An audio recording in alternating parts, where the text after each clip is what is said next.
এঁচোড় আর মুগ ডাল একসাথে খেয়েছেন কখনো? না খেয়ে থাকলে আজকের এই রেসিপিটা একবার ট্রাই করতেই হবে। এঁচোড় তো অনেকেই অনেক রকমভাবে খেয়েছো, একবার এই মুগ ডালের সাথে এঁচোড় খেয়ে দেখো, একটা আলাদাই স্বাদ। তার জন্য আমি প্রথমে 250 মুগ ডাল এভাবে খালি কড়াইয়ে লাল করে ভেজে নেব। ভাজা মুগ ডালটা আমি বেশ কয়েকবার জলে ধুয়ে পরিষ্কার করে প্রেসার কুকারে একটা সিটি দিয়ে নেব। একটাই সিটি দেবে। এই এঁচোড় ডালে মুগ ডালটা একটু আস্তে আস্তে থাকলে মুখে পড়লে ভালো লাগে।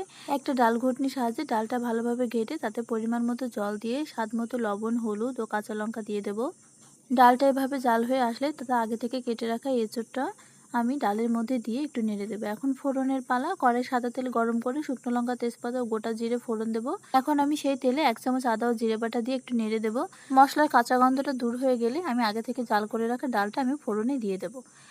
এঁচোড়টা ভালোভাবে সেদ্ধ হয়ে গেলে তাতে সামান্য পরিমাণ ঘি ও নামানোর আগে গরম মশলা গুঁড়ো ছিটিয়ে নামিয়ে নেব। এই এঁচোড় ডাল খেতে এতটা টেস্টি, তোমরা না খেলে কেউ বিশ্বাসই করবে না। অবশ্যই তোমরা এই ডালটা একবার হলেও ট্রাই করবে। আর আমার ভিডিওটা ভালো লাগলে একটা লাইক, কমেন্ট ও শেয়ার করবে। আরও এমন সহজ ও ঘরোয়া রেসিপি পেতে আমার পেজটা ফলো দিয়ে রাখবে।